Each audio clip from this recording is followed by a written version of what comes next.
मित्रों, आखिर महाभारत में हस्तिनापुर के राजा पांडु का वो काला सच सबसे क्यों छुपा लिया गया था। जिस रात हस्तिनापुर के महलों में पहली बार पांचों पांडवों की किलकारी गूंजी थी, इसी रात नियति ने महाभारत युद्ध की नींव भी रख दी थी। एक ऐसा रहस्य जिसे बहुत कम लोग जानते हैं, एक ऐसी कहानी जिसमें प्रेम भी है, तपस्या भी, श्राप भी और ऐसा दर्द भी जिसे सुनकर आत्मा कांप उठे। आज की यह कथा आपको महाभारत के उस रहस्य तक लेकर जाएगी जहाँ एक राजा अपने ही भाग्य से हार गया था और अंत में आपको समझ आएगा कि इंसान का एक गलत निर्णय उसकी पूरी पीढ़ी का भविष्य बदल सकता है। तो मित्रों, हस्तिनापुर आर्यावर्त का सबसे शक्तिशाली राज्य, जहाँ सोने से चमकते महल थे, विशाल सेनाएं थीं और धर्म की गूंज चारों दिशाओं में सुनाई देती थी। उसी हस्तिनापुर में जन्म हुआ एक ऐसे बालक का जिसका नाम था पांडु। महाराज विचित्रवीर्य की मृत्यु के बाद जब कुरुवंश पर संकट आया, तब महर्षि वेदव्यास के वरदान से धृतराष्ट्र, पांडु और विदुर का जन्म हुआ। धृतराष्ट्र जन्म से अंधे थे, इसलिए राजगद्दी पांडु को मिली। पांडु बचपन से ही असाधारण थे। उनकी आंखों में तेज था, शरीर में अद्भुत शक्ति थी और मन में न्याय की भावना। जब उन्होंने पहली बार धनुष उठाया था, तब गुरु कृपाचार्य भी आश्चर्यचकित रह गए थे। उनका निशाना कभी नहीं चूकता था। युवावस्था आते आते पांडु की वीरता पूरे आर्यावर्त में प्रसिद्ध हो चुकी थी। दूर दूर के राजा उनसे मित्रता करना चाहते थे, लेकिन शक्ति और सम्मान के बीच भी पांडु के जीवन में एक खालीपन था। वो खालीपन था प्रेम का। उधर कुंती भोज के महल में एक राजकुमारी रहती थी जिसका नाम था कुंती। कुंती केवल सुंदर ही नहीं थी, वह अत्यंत बुद्धिमान, धैर्यवान और सेवा भाव वाली थी। कहा जाता है कि उसके चेहरे पर ऐसा तेज था कि लोग उसे देखकर मंत्रमुग्ध हो जाते थे। एक दिन महर्षि दुर्वासा कुंती भोज के महल में आए। उनका स्वभाव अत्यंत क्रोधी था। छोटी सी गलती पर भी वे श्राप दे देते थे। पूरा महल भयभीत था, लेकिन कुंती ने पूरे समर्पण के साथ उनकी सेवा की। दिन रात बिना थके, बिना शिकायत किए महर्षि दुर्वासा सब देख रहे थे। जब वे जाने लगे तो प्रसन्न होकर बोले, पुत्री, तुम्हारी सेवा से मैं अत्यंत प्रसन्न हूँ। मैं तुम्हें एक दिव्य मंत्र देता हूँ। इस मंत्र से तुम किसी भी देवता का आह्वान कर सकती हो और उनसे संतान प्राप्त कर सकती हो। कुंती चौंक गई। उसे विश्वास ही नहीं हुआ कि उसे इतना बड़ा वरदान मिला है, लेकिन उस समय उसे नहीं पता था कि यही मंत्र आगे चलकर पूरे महाभारत की दिशा बदल देगा। समय बीतता गया। फिर एक दिन हस्तिनापुर से विवाह का प्रस्ताव आया। राजा पांडु ने जब पहली बार कुंती को देखा तो देखते ही रह गए। उन्हें लगा मानो चंद्रमा धरती पर उतर आया हो। कुछ समय बाद दोनों का विवाह बड़े धूमधाम से हुआ। पूरा हस्तिनापुर उत्सव में डूब गया। हर ओर दीप जल रहे थे, शंख बज रहे थे। विवाह के बाद पांडु और कुंती का जीवन अत्यंत सुखमय चलने लगा। दोनों एक दूसरे का बहुत सम्मान करते थे, लेकिन कुछ समय बाद राजनीति और राजधर्म के कारण पांडु ने दूसरी शादी भी की। मद्र देश की राजकुमारी माद्री से। माद्री अत्यंत सुंदर थी। उसकी आंखें हिरणी जैसी थीं और उसका स्वभाव बहुत शांत था। शुरुआत में कुंती को थोड़ा दुख हुआ, लेकिन उसने माद्री को अपनी छोटी बहन की तरह अपनाया। धीरे धीरे तीनों का जीवन सामान्य हो गया, लेकिन नियति चुपचाप अपना खेल खेल रही थी। एक दिन पांडु शिकार खेलने जंगल गए। आसमान में काले बादल थे, हवा में अजीब सी बेचैनी थी। पांडु घोड़े पर सवार होकर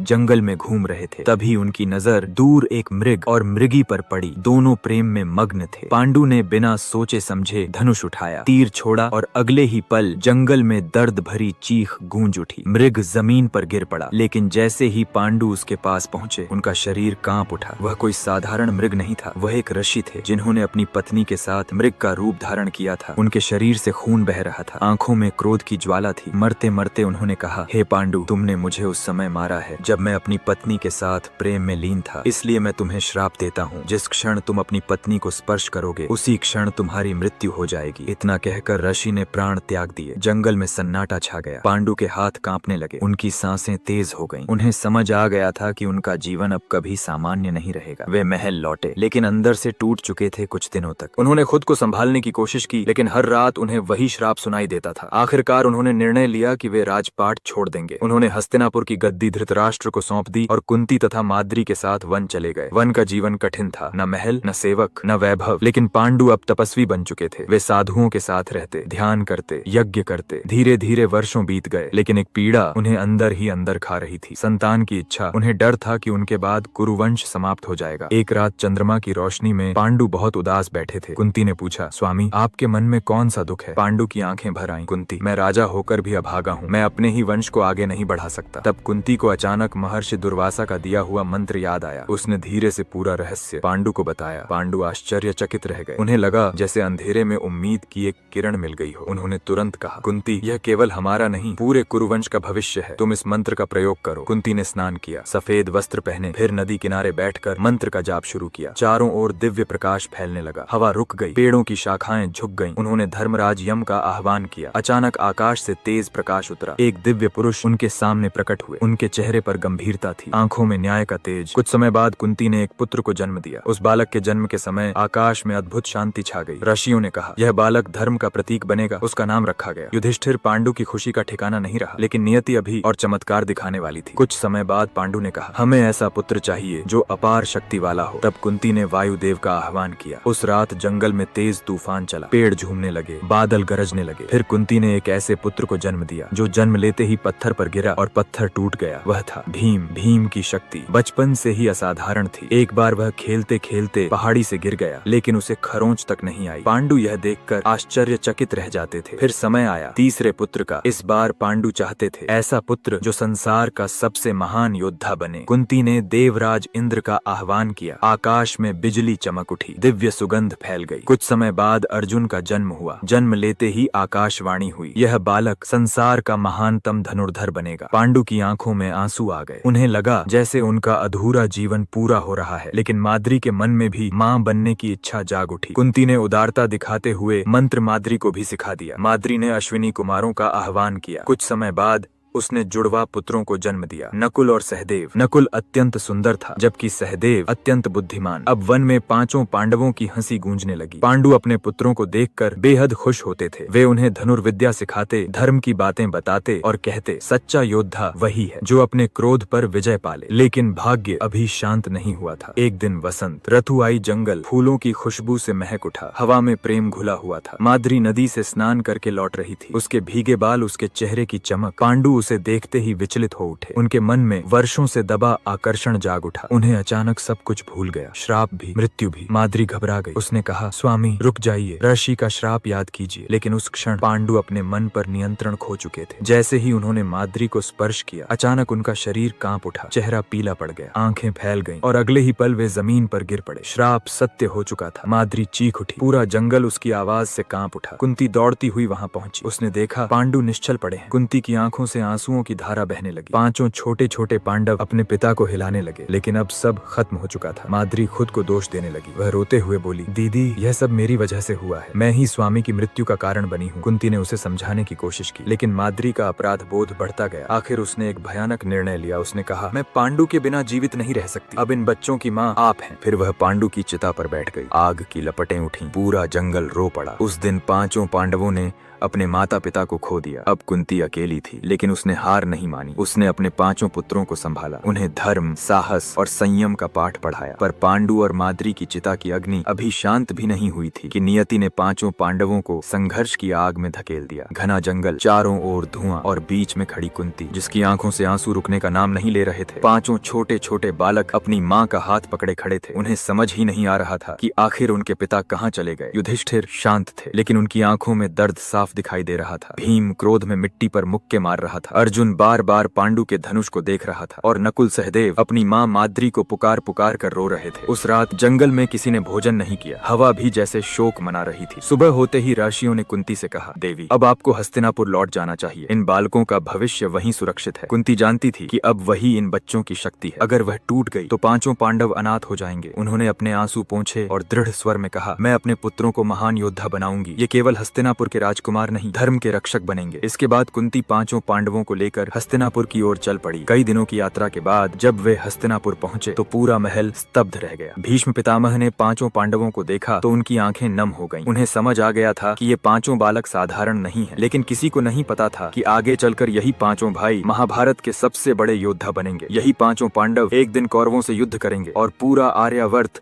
विनाश की आग में जल उठेगा। भीष्म पितामह तेजी से आगे बढ़े। उन्होंने जैसे ही पांडु के पुत्रों को देखा, उन्होंने युधिष्ठिर को गले लगा लिया। आज से तुम अकेले नहीं हो पुत्र, ये पूरा हस्तिनापुर तुम्हारा परिवार है। लेकिन महल के अंदर हर कोई खुश नहीं था। धृतराष्ट्र के पुत्र दुर्योधन की आंखों में जलन की आग भड़क उठी थी। उसे समझ आ गया था कि अब सिंहासन का सबसे बड़ा अधिकार युधिष्ठिर के पास है। उसी दिन से कौरवों और पांडवों के बीच एक अदृश्य युद्ध शुरू हो गया। समय बीतता गया, पांडव बड़े होने लगे। गुरु द्रोणाचार्य ने उन्हें अस्त्र शस्त्र की शिक्षा देना शुरू किया। युधिष्ठिर धर्म और नीति में सबसे श्रेष्ठ थे। भीम की ताकत 100 हाथियों के बराबर थी। अर्जुन की धनुर्विद्या देखकर स्वयं द्रोणाचार्य भी आश्चर्यचकित रह जाते थे। नकुल तलवारबाजी में निपुण थे और सहदेव ज्योतिष और ज्ञान में अद्भुत थे। धीरे धीरे पांडवों की प्रसिद्धि पूरे आर्यावर्त में फैलने लगी। लेकिन जितनी उनकी प्रसिद्धि बढ़ती गई, दुर्योधन का भय भी उतना ही बढ़ता गया। एक दिन दुर्योधन ने अपने मामा शकुनी से कहा, मामा श्री, अगर पांडव जीवित रहे तो हस्तिनापुर का सिंहासन मुझे कभी नहीं मिलेगा। शकुनी मुस्कुराया, उसकी आंखों में